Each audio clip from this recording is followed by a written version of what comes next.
When Les Paul's kids opened his vault after his death, they couldn't believe their eyes.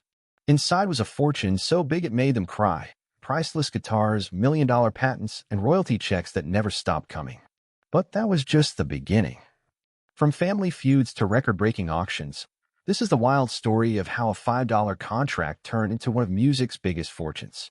Les Paul was born Lester William Suss on June 9, 1915, in Warshaw, Wisconsin. His family had German roots. His mother, Evelyn, had connections to the Milwaukee brewing industry and the Stutz automobile makers. His father, George, ran a garage where young Lester spent hours collecting spare parts. He was the kind of kid who saw possibilities in everything. Even their wooden staircase became an experiment. He trimmed the steps to change their pitch, turning them into a musical instrument.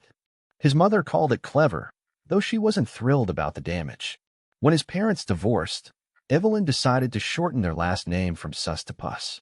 Anti-German sentiment was strong during World War I, and she wanted to make things easier. Lester never legally changed his name to Les Paul, but he started using it later in life. By the time he was 5, he was already performing. He stood on tables at Rotary Club meetings singing "How You Gonna Keep Him Down on the Farm." A music teacher once told his mother, "Your boy will never learn music." That didn't stop him. At 8, he took apart a harmonica just to see how it worked, then put it back together and taught himself to play. By 9, he had built his first radio. It didn't need electricity. It pulled sound straight from the air through an antenna he strung between trees. At 10, he wanted to play guitar and harmonica at the same time, so he invented a hands-free harmonica holder. He bent a wire coat hanger, added scraps of wood, and adjusted it until it worked. His brother worked at a dry cleaner and brought home extra hangers. Les turned them into endless prototypes, testing and improving with each attempt. In 1925, he was playing guitar at a drive-in restaurant when someone in the crowd called out, "Red, your guitar is not loud enough." That was all the challenge he needed.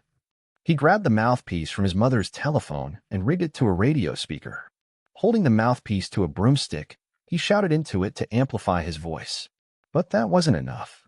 He jammed a phonograph needle into the bridge of his guitar and wired it to the radio's amplifier. The sound was rough and full of feedback, but something about it worked. He was 12 years old, and he had just taken the first step toward creating the electric guitar. People doubted him, but he kept going. By 13, he was playing roadhouses under the name Red Hot Red.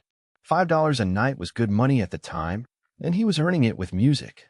At 15, he created 2 separate stage names. As Rhubarb Red, he played country music on St. Louis radio. As Les Paul, he performed jazz in Chicago clubs. He switched between the two depending on a crowd, always experimenting, always searching for something new. At 17, he left school to go on tour. He played with Rubtron's Texas Cowboys, then later joined Sonny Joe Wolverton's band. His big moment came back home at Beekman's Barbecue. He played guitar for tips while a tin bucket sat beside him. Some nights, he made $14, which was enough to buy more radio parts. He never saw music and invention as separate things. For him, they worked together. When Paul moved to Chicago in 1934, everything started falling into place. He played at the Chicago World's Fair, a massive event that put him in front of a crowd unlike anything he had ever seen. At the same time, he landed radio gigs that would shape his future. Chicago was alive with music, and Paul was right in the middle of it. With Sonny Joe Wolverton by his side, he began hosting shows on WBBM in Chicago and WJN in Racine. During the day, he performed as Rhubarb Red, playing country music that spoke to rural listeners across the Midwest. But at night, his world changed completely. He stepped into the world of jazz, experimenting with new styles and learning how to command an audience in a different way. These shifts between country and jazz weren't just about performance. They were shaping him into something more than just a guitarist. His time on the radio and in Chicago's clubs brought him into contact with some of the greatest musicians of all time. He met Art Tatum, a pianist whose fingers moved so fast it barely seemed human. Tatum introduced Paul to complex chords and improvisation, teaching him how to approach music in a way he had never considered. Then there was Django Reinhardt, a guitarist who had lost the use of 2 fingers in a fire, but still played with unmatched skill. Instead of seeing it as a limitation, Reinhardt created a new style that no one had ever heard before. Paul watched, listened, and learned. He didn't just admire these musicians, he played alongside them. Night after night, he jammed with the best in Chicago, picking up techniques and ideas that blended into his own style. He wasn't just a country player or a jazz musician anymore. He was something in between, something new. But more than anything, he was learning what it meant to innovate. Tatum and Reinhardt had shown him that music wasn't just about playing well. It was about breaking barriers, about doing what others thought was impossible.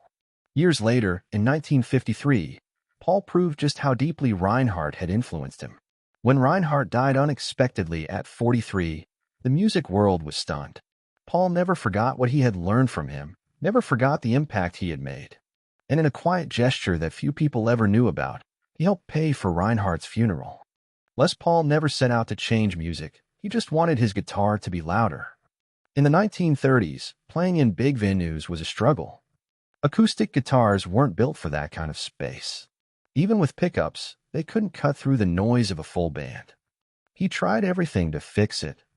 He stuffed the body of his guitar with rags, wood, even plaster of Paris, hoping to stop unwanted vibrations, but none of it worked. His guitar got heavier, but the feedback stayed. One night at a small club in Wisconsin, he got desperate. He attached a phonograph needle to his guitar, trying to amplify the sound. It was a quick fix, nothing more. He needed a real solution. And then it hit him. The problem wasn't just the pickups or the amplifiers, it was the guitar itself.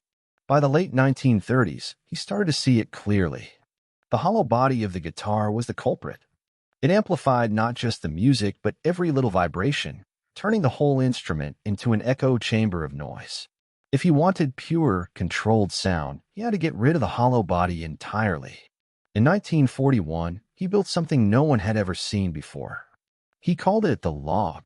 It was as simple as the name suggested, just a 4x4 piece of wood with a guitar neck and pickups attached. To make it look less strange, he bolted the sides of an old Epiphone hollow body onto it, but those were just for show. The real power was in the solid wood core. No more unwanted vibrations, no more feedback, just clean, endless sustain.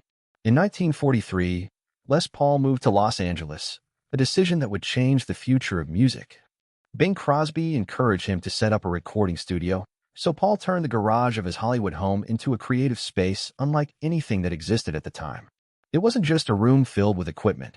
It was a place where he pushed the boundaries of sound. He built his own recording tools, even using a Cadillac flywheel as a makeshift recording lathe. He was after something new, something no one had ever heard before. Over the next 2 years, he experimented with ways to layer sounds, playing with overdubbing, sound-on-sound recording, and speed manipulation. Each discovery brought him closer to what he called the new sound. Musicians started showing up at his studio, drawn by his experiments and his ability to make ordinary recordings feel bigger, fuller, more alive. Paul didn't just play music, he sculpted it. He used acetate discs to capture one layer of sound, then played it back while adding another. He kept repeating the process until the music reached exactly what he had in mind. It wasn't easy. Some tracks took hundreds of tries before they were perfect. In 1948, his song Lover shocked the industry. It featured 8 layers of guitar, all played by him.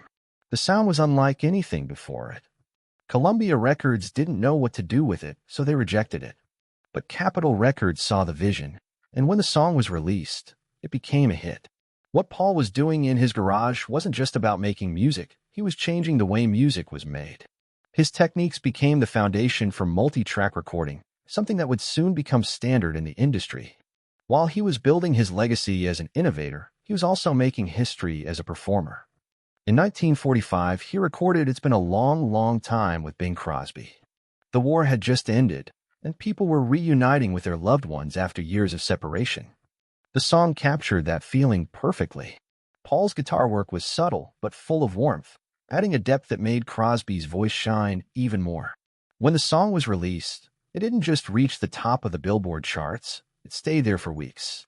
Crosby saw something special in Paul, not just as a musician, but as a pioneer. In 1948, he gave Paul an Ampex Model 200A reel-to-reel tape recorder, one of the first commercially available machines of its kind. Paul immediately took it apart and rebuilt it, adding an extra playback head that allowed him to record multiple tracks without erasing previous ones. This wasn't just another experiment, It was a breakthrough that would change music forever. Then, just as everything seemed to be falling into place, disaster struck. On January 13, 1948, Paul was driving through Oklahoma when an ice storm turned the road into a sea of glass. His car skidded, then crashed. His right arm and elbow were shattered. Doctors told him they had no choice but to amputate. For a guitarist, there was no worse news. But Paul refused. Instead, he convinced the surgeons to set his arm at a permanent angle, one that would allow him to keep playing. It was a painful choice, but there was no hesitation. Music was his life, and he wasn't about to give it up. Recovery took more than a year. He couldn't play, but he could think. Lying in a hospital bed, he mapped out new ideas for recording. He had already been experimenting with multi-track techniques, but now he had time to perfect them in his mind before he could apply them in real life. Then there was Mary Ford. She grew up in a musical family and had a voice that could turn any melody into something special. In 1945, country singer Gene Autry introduced her to Les Paul, a guitarist who was already making a name for himself. Les saw something in her, not just as a singer, but as a perfect match for his musical vision. They started working together, and over time, their connection became something more. By 1949, they were married. Their personal and professional lives were now completely intertwined. In the early 1950s, they became one of the biggest acts in music. Between 1950 and 1957, they had 28 charting hits. Songs like How High the Moon and Via Con Dios dominated the airwaves, each staying at #1 for weeks. In 1951 alone, they sold 6 million records. Their sound was unlike anything else at the time. Les didn't just play guitar, he layered it, manipulated it, and turned it into something almost orchestral. Mary's voice wasn't just a melody. It was multiplied, harmonized with itself, and shaped into something bigger than one person could ever sing live. The secret behind their sound wasn't just talent, it was technology. Les Paul was always experimenting, always trying to push the limits of what music could be. He played with tape speeds, overdubbing, and sound effects that had never been used before. Instead of recording in big studios, he set up equipment in their home, turning garages and hotel rooms into makeshift recording spaces. He placed microphones close to Mary's mouth, creating an intimate warmth in her voice. He built an echo chamber into their house in New Jersey, carving it right into the mountain rock beneath them. Every detail was carefully crafted to make their music sound fuller, richer, and more advanced than anything else on the radio. Their influence wasn't just in the studio. In 1953, they brought their music to television with Les Paul and Mary Ford at Home, a 5-minute show that aired 5 times a week. It wasn't just a performance. It was a look into their lives, showing them playing music in their own home. Audiences felt like they were right there with them, watching two people who weren't just partners on stage but in life. It was one of the earliest forms of reality television, long before anyone had a name for it. But perhaps the most astonishing thing Les Paul created was the Les Pulverizer. He wanted their live performances to sound as full as their recordings, so he built a device that let him trigger pre-recorded tracks while playing on stage. It made it seem like they were performing with a full band, even though it was just the two of them. Audiences were amazed. They had no idea that what they were hearing was more than just live music. It was live music mixed with cutting-edge technology. In 1952, something big happened in the world of electric guitars. Gibson, one of the most respected guitar manufacturers, teamed up with Les Paul, a musician and inventor who had been experimenting with guitar design for years. Les had already built a solid-body prototype he called the Log, proving that a guitar made from a single piece of wood could produce a cleaner, more controlled sound. But his idea needed the backing of a major company to reach its full potential. That's where Gibson came in. At the time, Fender's Telecaster was gaining popularity, and Gibson knew they needed a response. They approached Les Paul with a proposal to create a new guitar, one that would carry his name and challenge Fender's dominance. Les was deeply involved in the design, and after months of development, the first Gibson Les Paul model was born. It had a solid mahogany body with a carved maple top, a combination that gave it a warm, rich tone with incredible sustain. Les wanted the guitar to stand out, so he suggested a gold finish. The result was the now famous gold top, a guitar that looked as bold as it sounded. On May 20th, 1952, the first 2 production models were shipped to Les Paul. A month later, he played them on stage at the Paramount Theater in New York, introducing the world to Gibson's newest creation. The official launch followed in July at the Waldorf Astoria Hotel. This wasn't just a product release, it was the beginning of something much bigger. Les Paul and his wife Mary Ford made sure the guitar was seen and heard everywhere they performed. Les wasn't just endorsing it, he was proving its potential every time he played. Financially, this deal was just as groundbreaking. Les Paul received royalties on every guitar sold and held patent rights for certain design elements, including the unique wrap-over bridge. But not everything about the first model was perfect. The original tailpiece, designed by Gibson's Ted McCarty, made it difficult for players to bend strings easily. Some found it frustrating. Over the next few years, Gibson kept improving the design, replacing the original bridge with a more advanced tune-o-matic system in 1955. This small change made a huge difference, allowing players to adjust their intonation with precision. Despite its bold design and Les Paul's influence, the guitar struggled to compete. Fender's Telecaster and Stratocaster were lighter, more affordable, and had a sleek, modern look. Many guitarists felt the Les Paul was too heavy and old-fashioned. By 1960, sales had dropped so much that Gibson decided to discontinue the original single cutaway model. They introduced a new version with a thinner body and double cutaways, calling it the SG. At first, they kept the Les Paul name on it, but Les himself wasn't a fan of the new design. By 1963, he asked Gibson to remove his name from the model. Just as it seemed like the original Les Paul was fading away, something unexpected happened. In 1964, Keith Richards of the Rolling Stones started playing a sunburst Les Paul standard on stage. Other guitarists took notice. Soon, Eric Clapton was using one for his legendary recordings with John Mayall and the Bluesbreakers. Mike Bloomfield followed, along with a growing wave of blues and rock musicians who fell in love with the guitar's thick, powerful tone. Gibson saw the shift and made a bold decision. In 1968, they reintroduced the original Les Paul design. This time, it wasn't just another guitar, it was a symbol of rock music's growing power. By the 1970s, legends like Jimmy Page, Pete Townsend, and Slash had cemented the Les Paul's place in music history. The guitars that had once struggled to sell became some of the most valuable instruments ever made. Today, early models from 1958 to 1960 are worth hundreds of thousands of dollars, turning what was once considered a failure into one of the most sought-after guitars of all time. Les Paul and Mary Ford were once the perfect musical team. On stage, they made magic together. Off stage, their marriage was falling apart. They had been together since 1949, but by the early 1960s, their relationship had turned into something bitter and painful. In 1963, Les Paul filed for divorce, accusing Mary Ford of being unfaithful. He claimed she had affairs with several men, including singer Foy Willing and a contractor named Donald Hatfield. He also said she neglected their children and humiliated him by openly bragging about her. Relationships, what had started as a love story filled with music, ended in heartbreak and scandal. After the divorce, Les Paul stepped away from performing.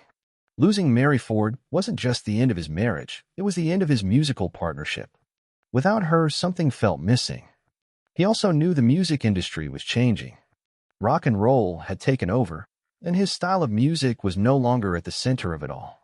Rather than trying to compete with a new wave of artists, he turned his focus to something he had always loved: innovation. Les Paul had never been just a musician, he was an inventor, always searching for ways to push sound further.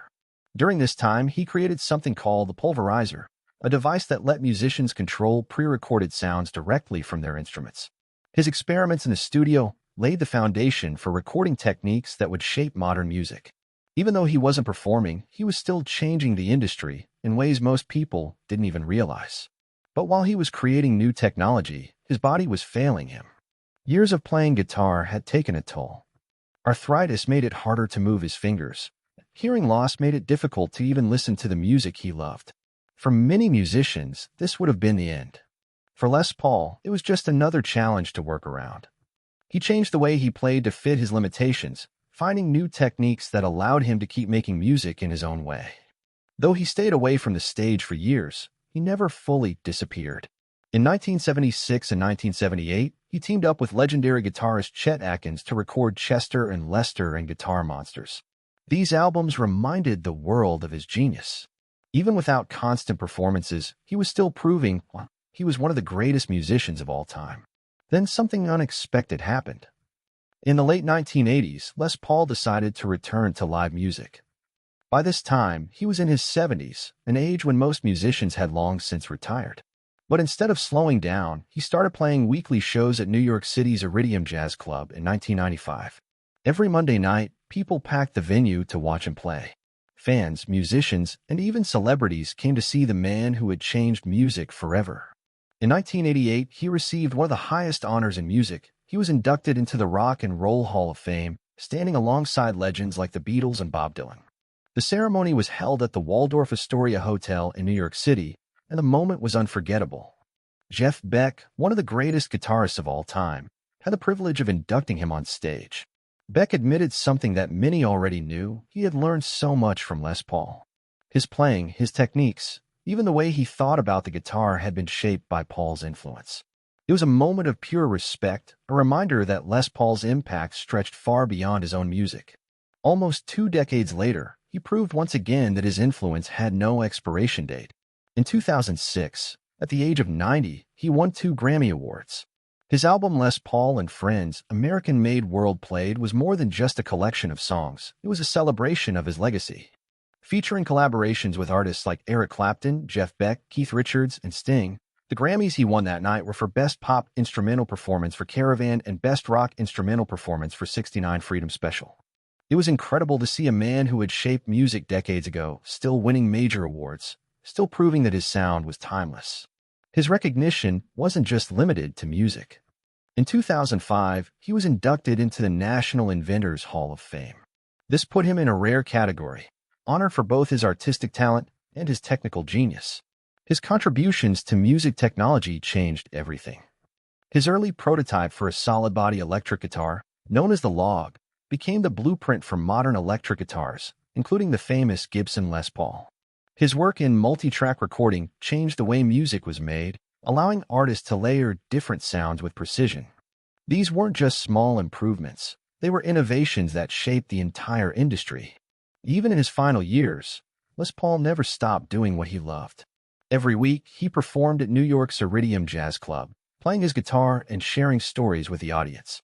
In 2007, he was awarded the National Medal of Arts by President George W. Bush, another sign of just how much he had contributed to music and culture.